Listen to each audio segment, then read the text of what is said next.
ఇప్పటి నుంచో మనకి సెంట్రల్‌లో ఏ ప్రభుత్వం అయితే ఉంటుందో, ఆ ప్రభుత్వం చేతిలో సిబిఐ కావచ్చు, ఈడీ కావచ్చు, మీరు అన్నట్టు ఎలక్షన్ కమిషన్ గానీ ఉంటూనే ఉన్నాయి. కానీ మార్పు మాత్రం రావట్లేదు.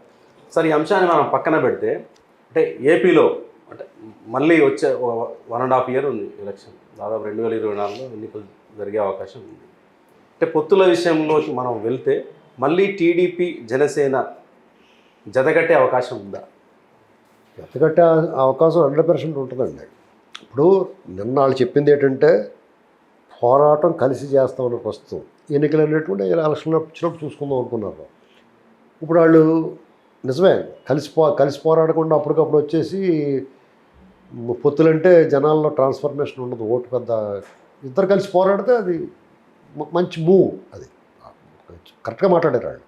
ఎన్నికల గురించి కాదు, ఇది ఈ దుర్మార్గమైన ప్రభుత్వం, అరాచకం, అప్రజాస్వామ్యాన్ని వీళ్ళ అరాచకాన్ని తగ్గించగలం అనుకున్నారు వాళ్ళు. కలిసి పోరాడాలనుకున్నారు. ఖచ్చితంగా పోరాటం వాళ్ళకి వైసీపీ వాళ్ళకి ఒక ప్రకంపనలు వచ్చినాయి వాళ్ళకి. ఎందుకంటే వీళ్ళు విడిగా పోటీ చేయాలని కోరుకున్నారు వాళ్ళు, వీళ్ళు విడిగా ఉండాలని కోరుకున్నారు. వాళ్ళు కలిసేటప్పుడు వాళ్ళకి కొంచెం ఇబ్బంది వచ్చింది.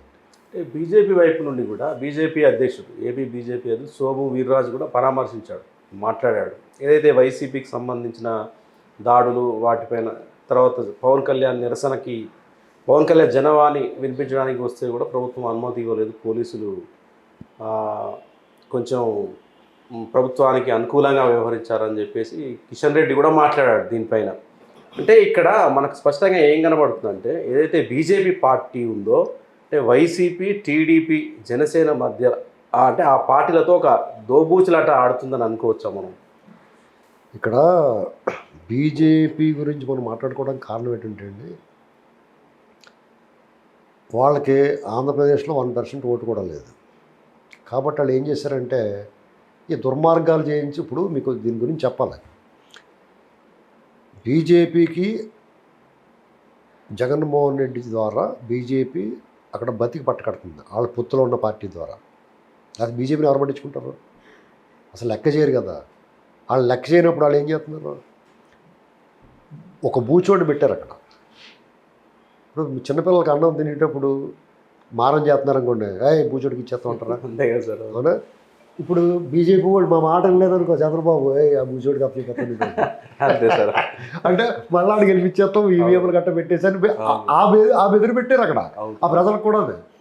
అందుకని బీజేపీకి వ్యాజ్ ఉంది. లేకపోతే ఎవరు లెక్క చేస్తారు 2 సంవత్సరాలు వాళ్ళని ఎవరు పట్టించుకుంటారు? వాళ్ళు చపాతీ బ్యాచ్ని అవును కదా. అంతే సార్. మన దర్శకుడు కూడా లేప్పుడు వాళ్ళు ఎవరు పట్టించుకోవడం? సోమవీరాజు అసలు విలువ ఉందా అసలు? ఆ వార్డులోకి వెళ్ళబడి అతను మా కాతేరు మా పక్కనే, రాయమండ్రి పక్కనే, అతను వార్డులోకి వెళ్ళబడి చూస్తారా?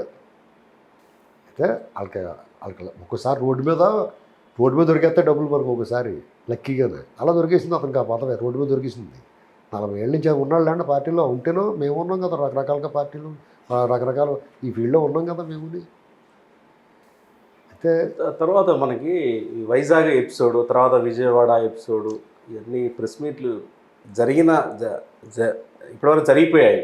కానీ వైజాగ్ అంశం మీద అంటే పవన్ని నోవాటెల్కే పరిమితం చేయడం, ఈ పోలీసులు కొంచెం గవర్నమెంట్కి అనుకూలంగా వ్యవహరించడం, ఇవన్నీ అంశాలపైన ఇప్పటివరకు చిరంజీవి కానీ, తర్వాత కాపు నాయకుడు అని చెప్పుకునే ముద్రగడ పద్మనాభం స్పందించలేదు. ఏమంటే వాళ్ళు స్పందించరండి. ఇది ఎలాగ ఉంటుందంటే ఇక్కడ మనం వాళ్ళని కూడా లాగాల్సిన అవసరం లేదు. వాళ్ళ అవసరం కూడా లేదు పవన్ కళ్యాణ్కి. అర్థమైందా? ఎందుకంటే పవన్ కళ్యాణ్ గారికి ఇంకొకటి వచ్చి స్పందించి వాళ్ళు ఖండించాల్సిన అవసరం ఏం లేదు. ముఖ్యంగా ముద్రగడ పద్మనాభం, చిరంజీవి గారు ఖండిస్తే మంచి మాటే, ఖండించలేదనుకోండి ఇంకా అప్ టు దెమ్. ఇక్కడ ప్రజాస్వామ్యంలో ఇక్కడ ఒక విషయం పవన్ కళ్యాణ్ గారు కూడా క్లారిటీ ఉంది. గత ప్రభుత్వంలో కూడా వీళ్ళు ఉద్యమాలు చేశారు. అప్పుడు అలా ఉంది ట్రీట్మెంట్, ఇప్పుడు అలా ఉంది ట్రీట్మెంట్, క్లారిటీ వచ్చేస్తుంది. అంతా మన మంచిగానే చంద్రబాబు గారు అనుకూలం అన్నమాట. జగన్మోహన్ రెడ్డి గారు ఇప్పుడు ఇక్కడ 2 విషయాలు జరిగినాయండి. ఆంధ్రప్రదేశ్లో బీజేపీ అనేటువంటిది లేదు, దాని గురించి పక్కన పెట్టండి. మనం మాట్లాడుకోవాల్సి వచ్చినప్పుడు దుర్మార్గాల గురించి మాట్లాడుకుంటాం. జగన్మోహన్ రెడ్డి గారు టీడీపీని తయారు చేస్తున్నాడు. ఒక రకమైన ఘోర పరాజయం జరిగిన తర్వాత టీడీపీ క్యాడర్ అంటే నాయకులు చాలామంది సైలెంట్ అయిపోయారు, లోపల దాక్కున్నారు, ఓ రకంగా చెప్పాలి దాక్కున్నారు. వాళ్ళు కూడా అలాగే చేశారు, అటాక్ మామూలుగా లేదు. కాబట్టి వీళ్ళు ఎలా పడుకుండిపోతే ఎలా కుదురుతుంది, వీళ్ళు అలా వదలకూడదు. ఈ 3.5 ఏళ్ళు గడిచింది చూశాడు. 3.5 ఏళ్ళు వాళ్ళు ఇలాగే వీళ్ళందరూ చేస్తూ వచ్చాడు. ఇప్పుడు జగన్మోహన్ రెడ్డి గారికి అర్థమైంది ఏంటంటే ఈ రాష్ట్రాన్ని అంత మోడీ గారు ప్రోద్బలం కూడా ఉంది ఇందులో సర్వనాశనం చేయడంలో. అంటే ఇతను కొంత చేద్దాం అనుకున్నాడు, వాళ్ళని కొంత చేయమన్నారు, మొత్తానికి అయిపోయింది. భవిష్యత్తు లేకుండా పోయింది, అప్పులు కుప్ప అయిపోయింది, అభివృద్ధి లేదు, రోడ్లు లేవు, ఏమీ లేవు. ఇలాంటి పరిస్థితులు వచ్చిన తర్వాత మళ్ళీ చంద్రబాబు గారు ఏదో రకంగా అధికారంలోకి వస్తే బాగుంటుంది, దీన్ని మళ్ళీ జాగ్రత్తగా మదన పిల్ల గట్రా లేత కొత్తిమీర తోటలు వేస్తారు కదా, మంచి చెరుకు తోటలు, దుంప తోటలు ఉన్నాయి. ఆ దుంప తోటల మీద అడుగు పందులు ఏదులు వచ్చి పడిపోతాయి. అలా పడిపోవచ్చు, మనం ఆయనకు ఒకసారి విడిచిపెడితే మళ్ళీ రెడీ చేస్తాడు అని చంద్రబాబు గారు ఆయన లేపుతున్నాడు. చంద్రబాబు గారు పోరాటం ఏం తక్కువ కాదు, నేను తక్కువ చేయట్లేదు. ది డే బిగినింగ్ నుంచి పోరాటం చేస్తున్నాడు ఆయన. కానీ 2 కాళ్ళు చేతులు కట్టేశారు ఆయన బయటకు రానివ్వకుండా. కానీ ఈ పోరాటం చేయాల్సిన నాయకులు చేయట్లా. తెలుగుదేశం పార్టీలో పవన్ కళ్యాణ్ గారినేమో బీజేపీ కట్టేసింది, అసలు బయట అమాస్గా పొన్నానికి ఆయన వస్తాడు. ఇక ఈ చంద్రబాబు గారు, లోకేష్ గారు, 30 మంది నాయకులు వీళ్ళే ఎంతసేపు ఉంది. ఇక వీళ్ళ అరాచకం అంతు లేకుండా సాగిందండి. అత్యాచారాలు, హత్యలు, దుర్మార్గం, రోడ్డు మీద పీకులు కోసేయటాలు, శిరోముండనాలు, హెల్మెట్ లేదని కొట్టి చంపేయటాలు, పోలీసులు అకృత్యాలు, పోలీసులు అడ్డం పెట్టుకుని అమరావతి రైతులను అయితే వాళ్ళు పెట్టిన వాళ్ళు ఉసురుతూ అవుతుంది. వాళ్ళు భూములు ఇచ్చి రూపాయి విలువైంది ఇచ్చి పవళ తీసుకుంటున్నారు. వాళ్ళ మీద ఎన్ని మాటలు మాట్లాడుతున్నారండి. వాళ్ళని అన్నం తిని కూడా ఆ మాటలు మాట్లాడచ్చా? పాపం కదండి అది. నువ్వు ఒక అడుగుని ఏలమంటే ఇస్తావు, నువ్వు ఒక చీడీ ఉంటుంది నీ రోడ్డు పక్కన. చీడీ అంటే మెట్లు, ఒక్క మెట్టు తీయమంటే నా మెట్టు ఎలా తీస్తాం, పెద్ద గొడవ చేస్తావు కదా. ఎకరాలు భూములు తీసుకుని అందులో నువ్వు కూర్చున్నప్పుడు వాళ్ళు బయటికి రానివ్వకుండా వాళ్ళ ప్లేస్లో నువ్వు ఉండి, వాళ్ళేమో రాష్ట్రం అంతటి కోసం ఇస్తే నువ్వు నీ కోసమే ఇచ్చారు, ఉత్తరాంధ్ర అని, రాయలసీమ అని. ఏంటంటే అన్యాయం ఇది. అంతే ఇక్కడ మనకు స్పష్టంగా కనబడుతుంది సార్. అమరావతి ప్రజలతో ఇటు వైజాగ్ ప్రజలతో అంటే వీళ్ళ రాజకీయ స్వార్థం కోసం ఒక ఏదో దోబూజులాట ఆడుతున్నారు అనేది అయితే స్పష్టంగా కనబడుతుంది. ఎందుకంటే వాళ్ళ భావోద్వేగాలతో ఇక్కడ గేమ్ జరుగుతుంది ఇక్కడ పొలిటికల్. ఏముందంటే అది చాలా రెచ్చగొడతా ప్రయత్నం చేస్తున్నారు కానీ సఫలం అవ్వట్లా. ఇప్పుడు విశాఖ ఉక్కు గురించి అమృతరావు అని చెప్పేసి తాడికొండ అతను, ఇప్పుడు ఎక్కడైతే రాజధాని ఉందో అక్కడ అతను అమృతరావు విశాఖ ఉద్యోగం దాని గురించి ఆమరణ నిరాహారదీక్ష. వీళ్ళు విశాఖలో ఐటీ ఇండస్ట్రీ డెవలప్ చేస్తాను, వీళ్ళు ఏం వద్దనలేదండి. కియా ఇండస్ట్రీ అమృతపూర్లో పెడతాను, వీళ్ళు ఏం వద్దనలేదు. వీళ్ళు కరెక్ట్గానే ఉన్నారు, అలాగే వాళ్ళు కరెక్ట్గా ఉన్నారు, ఉత్తరాంధ్ర వాళ్ళు కూడా కరెక్ట్గా ఉన్నారు. వీళ్ళు రెచ్చగొడతారు, ట్రై చేస్తున్నారు, విశ్వప్రయత్నం చేస్తున్నారు. మీరు చూడండి, గర్జన పెట్టారు, 3-4 వేల మంది కూడా రాలేదు. పవన్ కళ్యాణ్ వస్తే 1,00,000 మంది వచ్చారు.